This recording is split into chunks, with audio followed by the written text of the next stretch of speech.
Oke, itu pertanyaan paling mendasar untuk pembekam adalah perbedaan antara bekam, pastu atau donor darah gitu kan. Itu perbedaannya di mana? Nah, perbedaan antara bekam dengan pastu dengan donor darah. Kalau pastu dengan donor darah itu kan dari vena.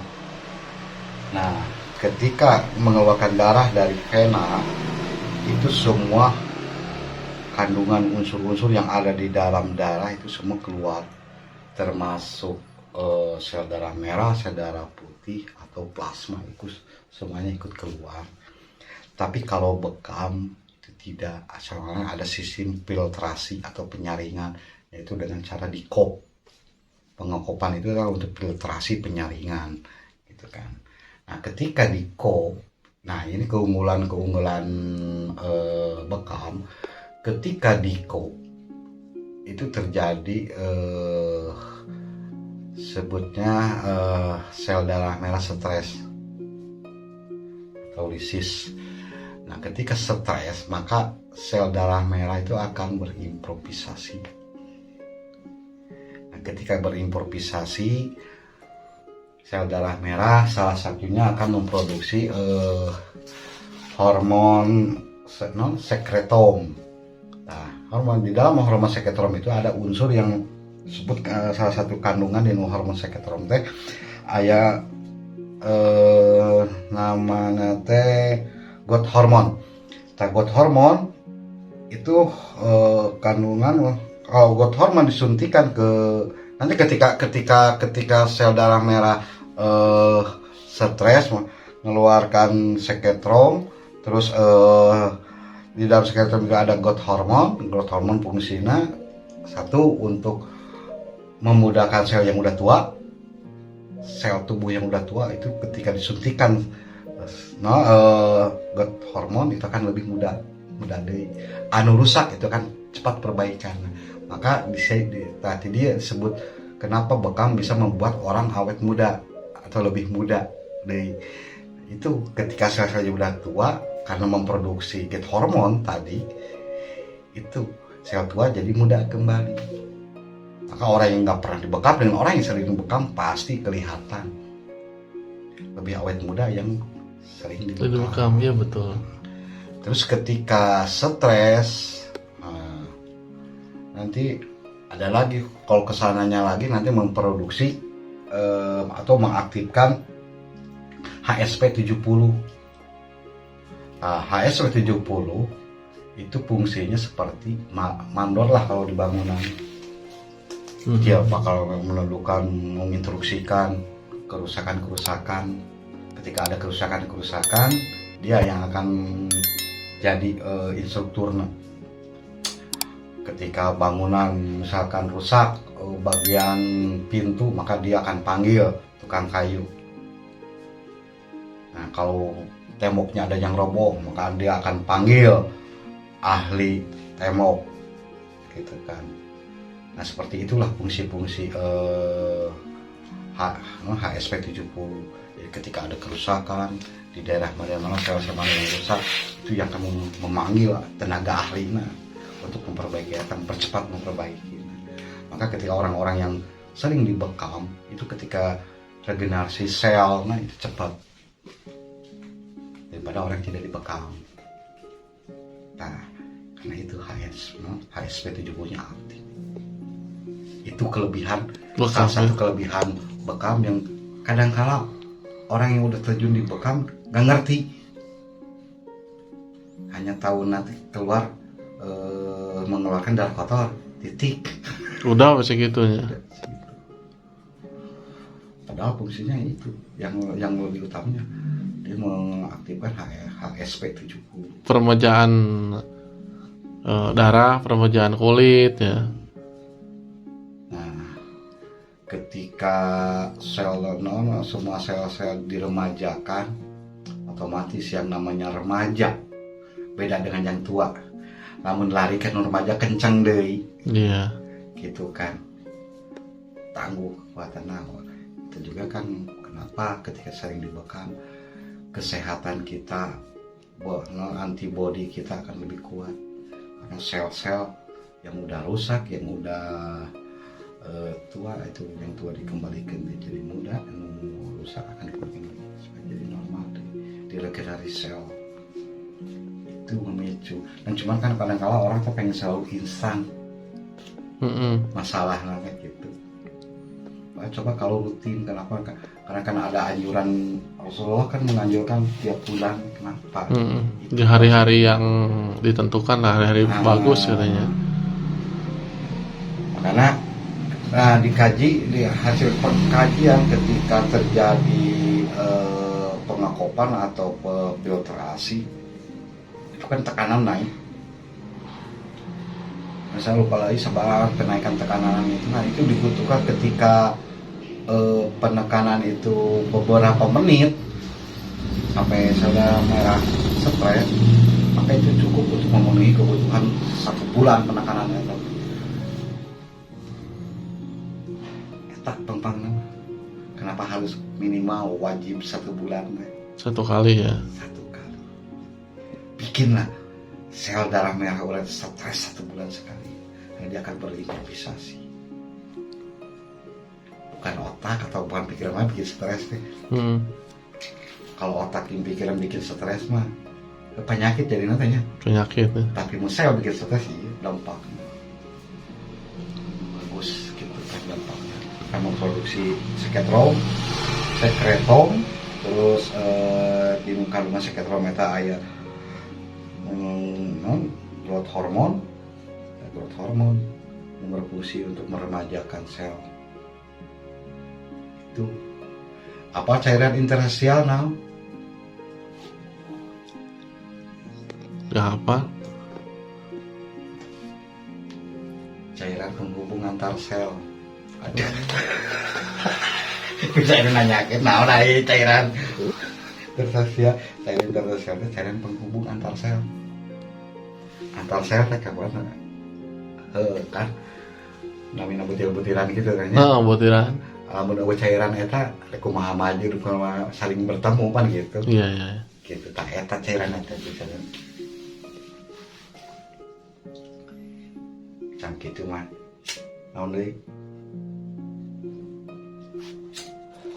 Berarti di bahasa maka eta. Ketika ada yang nanya, naon Pak anu dikeluarkeun ieu teh darah merah, bukan darah yang rusak. Yang rusaknya karena pengekopan, karena penusukan, karena sel darah merah yang lisis.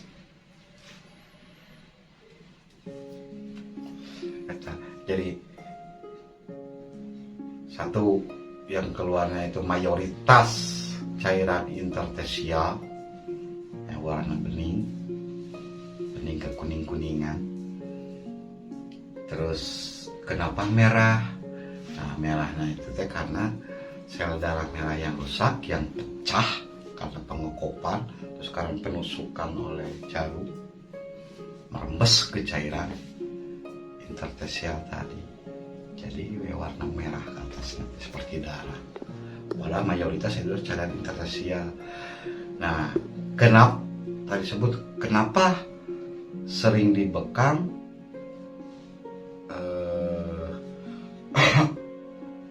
Ketika sering dibekam tapi tidak turun HB-nya, jawabannya eta karena yang keluar bukan sel darah merah, tapi mayoritas cairan interstisial. Sel darah merah yang keluarnya hanya sel darah merah yang rusak. Jadi orang yang sering dibekam itu nggak bakal turun HB. Logikanya lamun di pasdu atau sering donor darah bisa turun HB. Bisa turun HB-nya, hemoglobinnya. Tapi di bekam tidak, karena mengeluarkan mayoritas cairan interstisial, bukan sel darah merah yang aktif yang masih bagus gitu. Itu jawabannya. Nah, makanya pembekam itu harus mengerti kalinya, bukan hanya mengerti titik dan fungsi. Titiknya jangan buat anu. Kemarin teh request materinya pengen daging semua. Kan pikir apa ya? Bosan apa Kan itu? gitu. Jadi dikasih pemahaman atau no, logikanya bedanya nulang. Sebetulnya kan no, itu kan pelajaran lamun di kedokter saya pelajaran S3 Aduh, molekuler, pelajaran S3 itu. Nah, orang kan ketika orang bisa nerangkan itu punya nilai plus. udah wah ini. Wes. Malah kan lah ya dokter ambil S3 di skripsinya penelitiannya salah satunya itu tentang seketolong kemudian diakarkan ke hasil tesis nanti fungsinya seketolong wah kapagi di bekam tak bekam kan dianjurkan malah ya dokter kan intinya Yang pro geus apal tentang bekam mana Ada. meneliti tentang riset ada dokter, bekam. Akhirnya mana keluar dari inilah jalan pengobatan konvensionalnya. Lari pengobatan Islam ini dikali tentang bekam. Jadi jangan jadi patokan banyak kali tidak keluar darah, tapi ketika di bekam itu fungsi-fungsi intinya itu udah aktif. Ketika bikin sel darah merah stres gitu kan, terus ketika stres tadi menghasilkan memproduksi gitu, sampai ke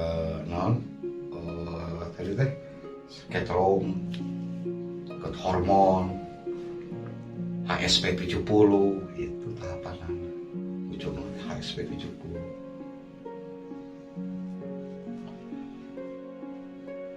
Nah, seperti gula darah sering dibekam dengan tidak ya.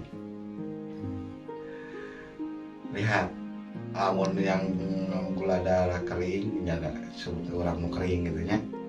Amun kering tidak dibekam pasti makannya dipantau baru dipantang, tapi lamun sering dibekam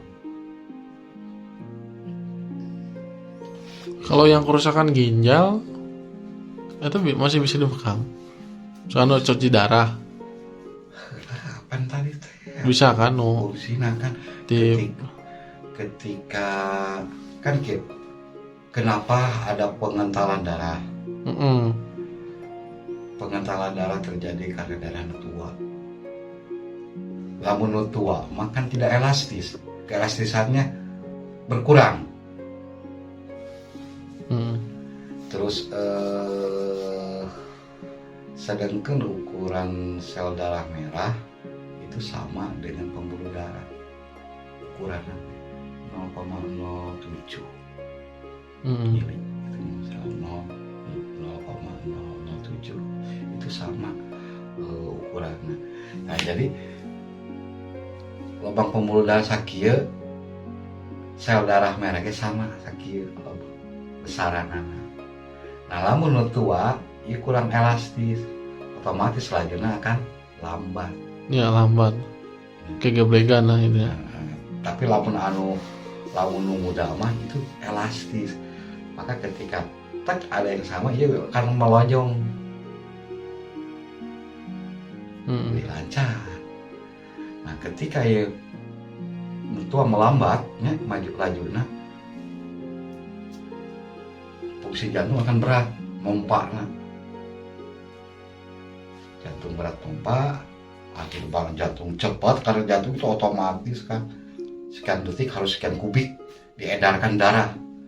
Maka ketika ini kental, tetap harus kubiknya harus sama, kan? Maka jantung akan pompa lebih cepat kalau kental. Nah ketika cepat, akhirnya jantung kan kecapean, pegel, wah gitu kan akhirnya jadi bengkak otot ulangnya tak jantung sama, kita kecep-kecep jadi bengkak jantung. Di sana bengkak jantung, dan ketika begitu itu urusan jeung darah. Maka dengan bengkak jantungnya bisa. Ketika darah nangis normal, ginjal lagi sama. Ketika ginjal dibekam, maka kan tadi fungsi bekam itu sama dengan ginjal, cuma ada plusnya. Jadi ginjal kerjanya nggak berat kesakit gitu kan? Terlalu capek gitu ya. Terlalu capek karena terwakili ya bekam itu. Nah, bisa nggak gini untuk mengobati ginjal? Bisa. Begitu. Hanya mungkin kembali ke klien, ada yang berani ada yang enggak kayaknya.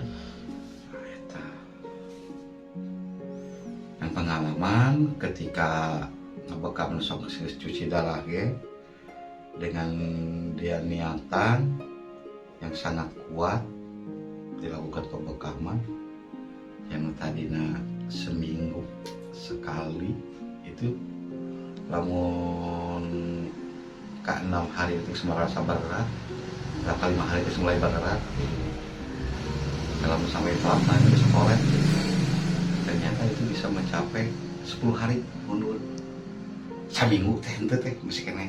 Nah, ini kan sampai 2 minggu sekali. bekam teh, cuci darah teh.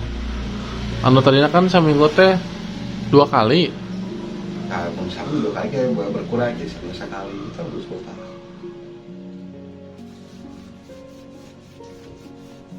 Dan intinya ini kembali ke pasien.